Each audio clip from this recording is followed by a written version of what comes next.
mynews.studio.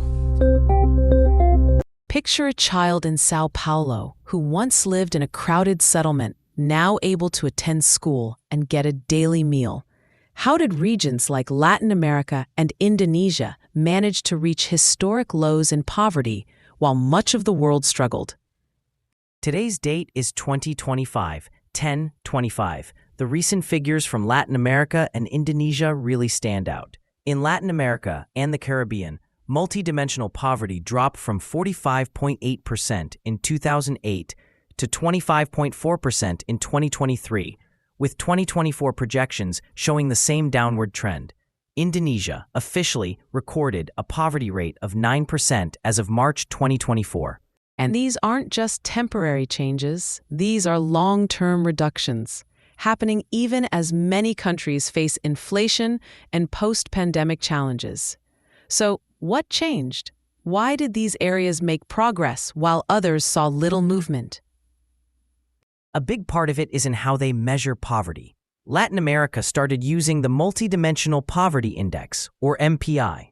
Instead of only looking at income, they consider things like housing, health, education, and employment. Factors where people might still face hardship, even if their income improves. Exactly. Because if a family's income goes up, but they still don't have clean water or access to good schools, can we really say they're out of poverty?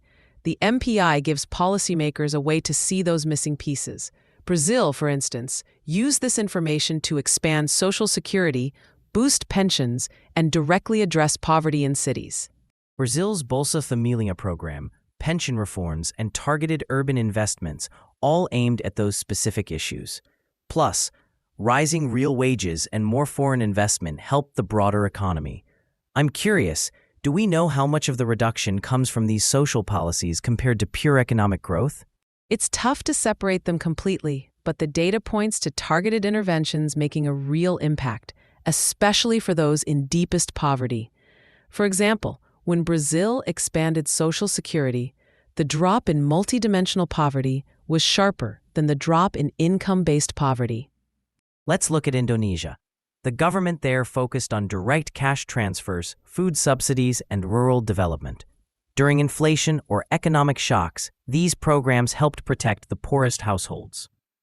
Right. Economic growth has meant more jobs and higher real wages in Indonesia. But it's those direct interventions, like the cash transfers, that really ensured the benefits reached the most vulnerable. But there's an ongoing debate about the numbers, isn't there? There is. Officially, Indonesia's poverty rate is 9%, but if you look at higher global poverty lines, like $3.65 or $6.85 per day, the poverty rate is much higher. That's why some researchers in Indonesia now want to use a multidimensional approach, similar to Latin America. So can these strategies be used elsewhere? Could regions like Sub-Saharan Africa or South Asia adopt similar models? It's not straightforward. To replicate these models, countries need strong data systems, stable governments, and enough funding. Not every place can set up large-scale cash transfers or pension reforms quickly. Plus, there are social and cultural differences.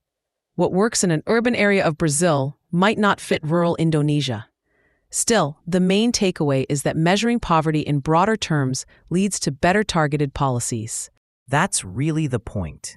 As countries work toward the UN Sustainable Development Goals for 2030, these examples show that major progress is possible, but it depends on solid data, social investment, and making sure economic growth is inclusive.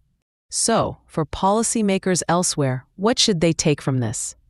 First, poverty isn't just about income. Access to health, education, and safe housing all matter. Second, interventions based on detailed data can be more effective than broad programs. And finally, political commitment and funding are crucial. With global poverty reduction so central to stability and opportunity, these cases offer hope, but also a guide for real action. To wrap up, Latin America's multidimensional measures and targeted social programs, plus economic resilience, brought poverty to record lows. Indonesia used cash transfers, subsidies, and rural investment to achieve similar results, even as the debate continues over the best way to measure progress. Thank you for joining us as we explored how two regions are changing the global approach to poverty. The takeaway: innovation, accurate measurement, and targeted investment can interrupt cycles of deprivation. Thanks for listening. This episode was brought to you by mynews.studio. Try it now for free.